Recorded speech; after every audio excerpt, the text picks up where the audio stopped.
اب یہ بھی ہوتا تھا کہ بعض بات حضور صحابہ کرام میں سے کسی کو کھڑے کرتے، وہ حضور کی ثناخوانی کرتے، حضور اپنا میلاد خود سنتے. کیا کرتے؟ خود حضور سنتے. اور حضرت حسان بن ثابت آپ میں سے سب کو علم ہے کہ حضور کے مدح سرا ہے، حضور کی ثناخوانی کرنے والے ہیں.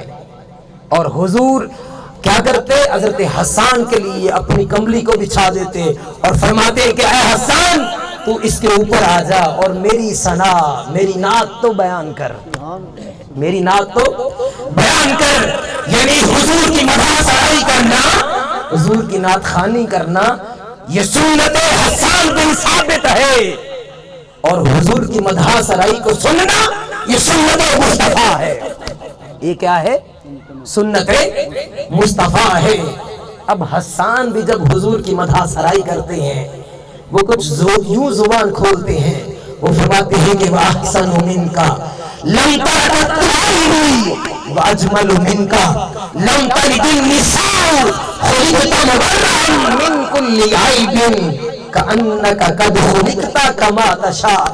وہ فرماتے ہیں کہ اے محبوب وَأَحْسَنُ مِنْكَ لَمْ تَرَكَتْ عَيْنِي، آقا تواڈے جڑا سونا میں تے اپنی آنکھاں وچ ویکھیا ہی نہیں. آقا آپ جیسا حسین و جمیل تو میری آنکھوں نے دیکھا ہی نہیں. ان کے حسن پہ کسی کو شک ہے؟ ہائے وہ حسین اتنے کہ قرآن ان کے چہرے کی قسمیں کھاتا ہے کہ والضحیٰ، قسم ہے محبوب تیرے مکھڑے کی. وہ حسین اتنے ہیں کہ قرآن ان کے زلفوں کی قسم کھاتا ہے. ہمارے بھی بال ہیں، گر جائیں تو کہتے ہیں او بھائی آدھے وال سنبھال کی، یہ گند مارا ہے. ایسے ہی ہوتا ہے نا.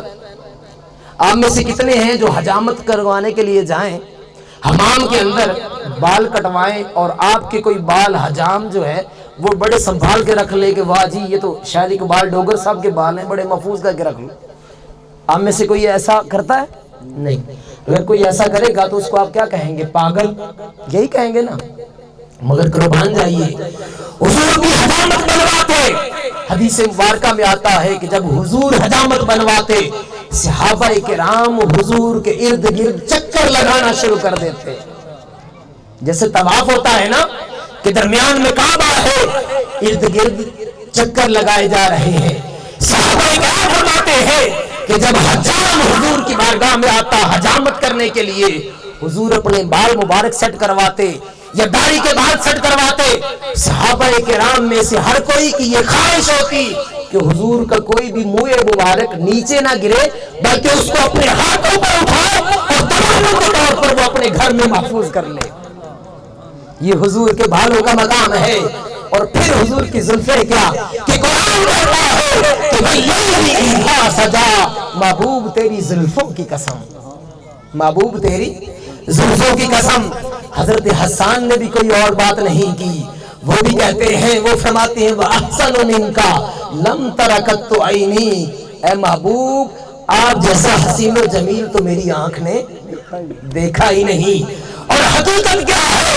وَأَجْمَلُ مِنْكَ لَمْ تَلِدِ النِّسَاءُ، حقیقت یہ ہے کہ محبوب آپ جیسا حسین و جمیل تو کسی ماں نے جنا ہی نہیں. آپ جیسا حسین و جمیل تو کسی ماں نے پیدا ہی نہیں کیا.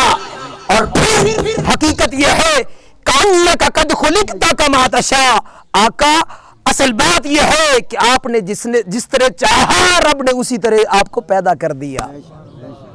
جس طرح آپ نے چاہا اللہ پاک نے اسی طرح آپ کو پیدا کیا. اب حضور کی آنکھیں کیسی ہو؟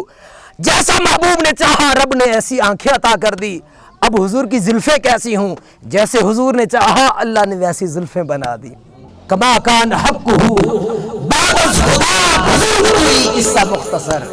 حقیقت یہ ہے کہ حضور کی عظمت یہ ہے کہ اللہ کے بعد حضور جیسا فضیلتوں اور عظمتوں والا کوئی نہ اس دنیا میں آیا، نہ ہے اور نہ قیامت تک آئے گا.